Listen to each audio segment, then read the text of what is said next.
If you have a bank account, you need to know about this right now. It started by going to Wells Fargo. He said, okay, you're going to keep me on the phone, but you're going to go inside there and we're going to be watching. He goes, we're able to see you.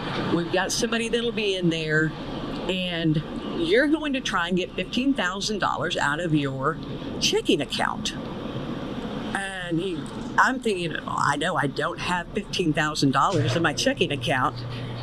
They said that the FBI will put that money in there. She went to her bank and they handed her $15,000 in cash. We just don't understand. Like, Wells Fargo could have done so much more to protect us, and they didn't. And now we're having to fight them to get our money back.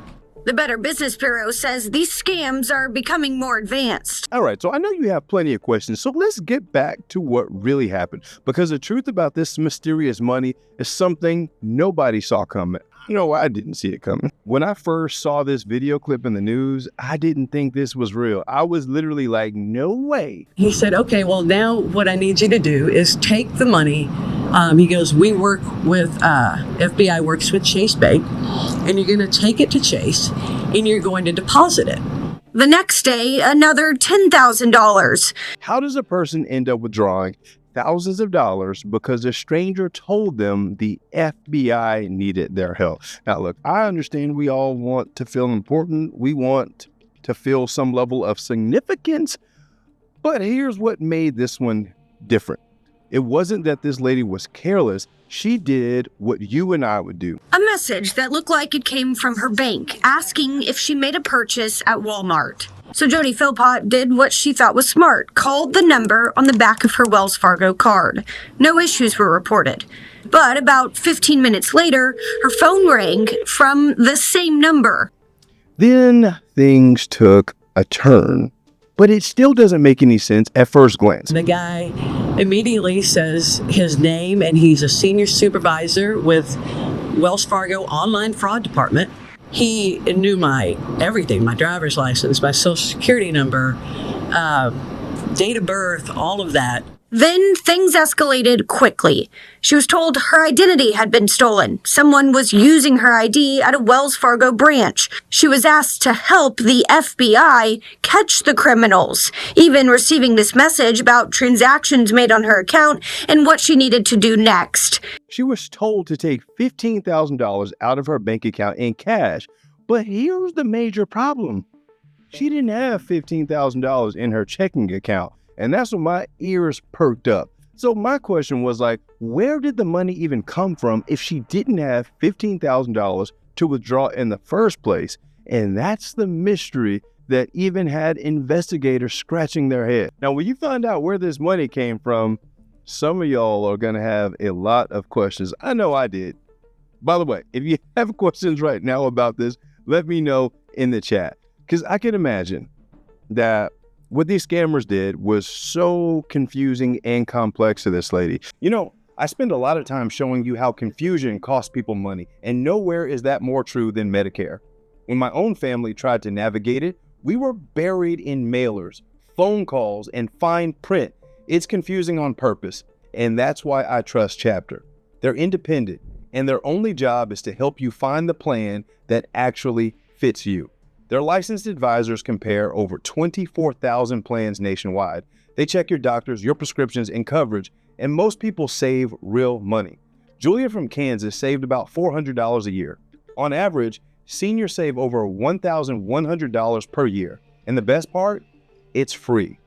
Go to askchapter.org/Boyd or call 803-792-4192.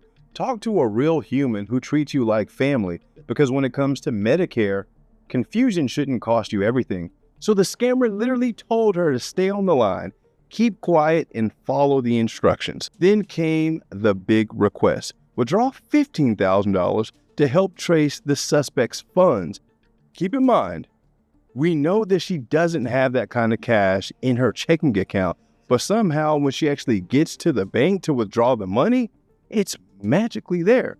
She's not even asked about it, but the man calmly told her the FBI temporarily deposited funds into her account so that they can track the money trail. They were creating a paper trail ultimately to track these criminals that she was assisting with. She withdrew the money thinking that she was actually helping the FBI catch a criminal. They told her to go withdraw another $10,000 and move it to a secure account.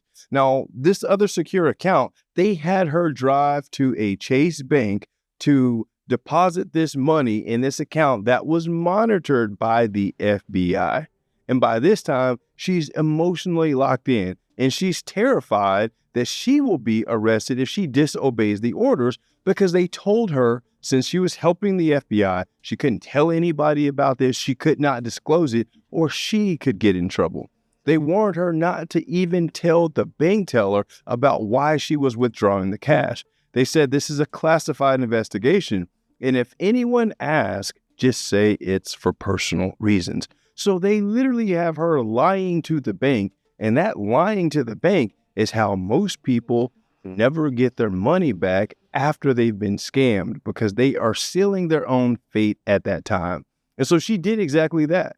The bank employees walked her out with tens of thousands of dollars in hand, not knowing anything was wrong because she said it was for personal reasons. And that's exactly what the scammers want. They want you emotionally invested so they can take advantage of you. Now, here is the bombshell. The money that appeared in Jody's account didn't come from the FBI at all. In fact, it came from her wife's account. The scammers were able to get access to her wife's bank account and transfer the money to Jody's account without her knowing. So that money that she went into the bank to withdraw, it was from her wife's bank account. Listen, what am I saying? These scammers literally tricked this woman into draining her own wife's bank account. So she walked into the bank when she pulled out the $15,000. When she went back and she pulled out the $10,000, she wasn't talking to a government employee.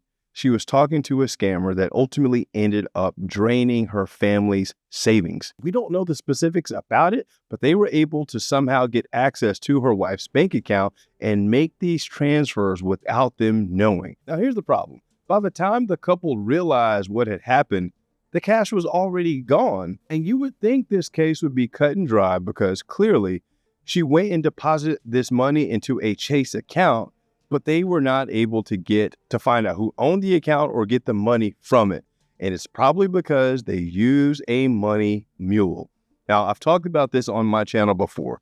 These scammers have people all over the globe that they use as money mules. They have people that work inside of banks, that work at retail stores, that will allow them to make these fraudulent purchases and move money around because they are ultimately going to get a percentage of it. And this is why it is very difficult for law enforcement to prosecute these cases and even reverse these transactions because the paper trail ends when the victims take the money out of their bank account, saying that it's for personal purposes.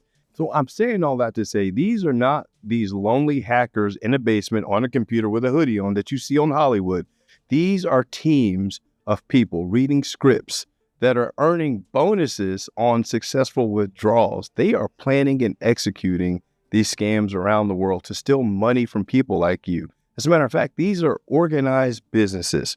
And this is the definition of organized crime. People who drain people's savings for a living. And all of this stuff is not necessarily happening overseas. It's actually happening right here in the United States. Now that you know what happened, let's talk about what you can do to make sure that this doesn't happen to you or anyone that you love. First thing first is never trust a caller ID. Numbers can be spoofed in seconds. So if you get a phone call from the bank, as a matter of fact, I wouldn't even answer it. I would just decline the call and call the bank back using the number that you know. Now, when I'm talking about spoofing is the ability to change the phone number on your caller ID to make it appear to be whatever you want it to be. Now, scammers are taking advantage specifically of those numbers that are on the back of your card. What they will do is call you from that number. But here's what you need to understand, y'all. That number on the back of the card is for you to call the bank, not the bank to call you. Well, Boyd, why are you saying that?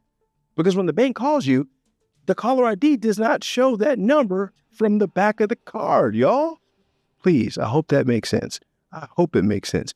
If a phone call comes in from the bank and it matches the number on the back of the card, don't answer. It is a scammer. Number 2, banks and the FBI will never ask you to move money, withdraw cash, or have you participate in some type of covert operation to catch scammers. That is one of the biggest red flags. I promise you, they're not going to ask you to do any of this. And number 3, slow down the conversation. If someone says this is urgent, just pause. Real agents or law enforcement are not going to pressure you, especially about financial transactions, and have you go all the way to the bank to withdraw money and do weird things, y'all. They're never going to have you do that. And number 4, it's important that you stay alert to what's going on. Use your bank apps for alerts, not text messages. Text messages are the worst things that you can do. And I know some of you are against using mobile banking on your phone, but I promise you in this day and age, you rather have that mobile app on your phone so that you can get those alerts than relying on a text message, because that's a whole nother, I could make a whole nother video about how people are getting scammed through these text messages. The notifications that comes from the bank, they are encrypted and they are verifiable. At this point in time, the scammers are not hacking those notifications. So do it to yourself and your family. Use the banking app and turn on notifications about these transactions. And number 5, if you ever get a call about fraud, say these words: "Thank you for the info. I'll call back myself," then hang up. As a matter of fact, you don't even have to say nothing. You don't have to say nothing. Or you could be like me. If the banks call me and say that, "Hey, did you authorize this transaction to such and such?" I say, "Yes, interesting."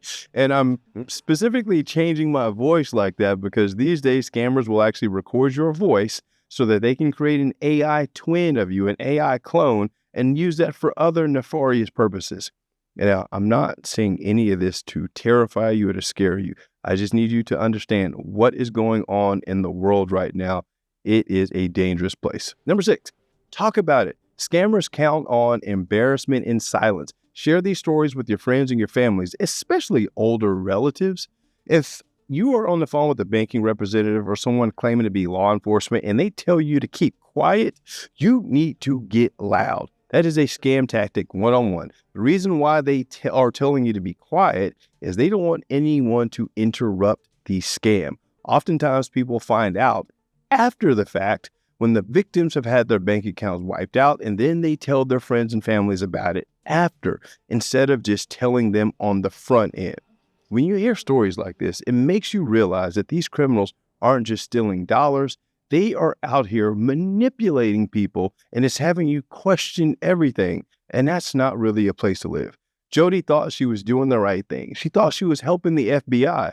But in the end, her and her wife both ended up victims because she drained her bank account.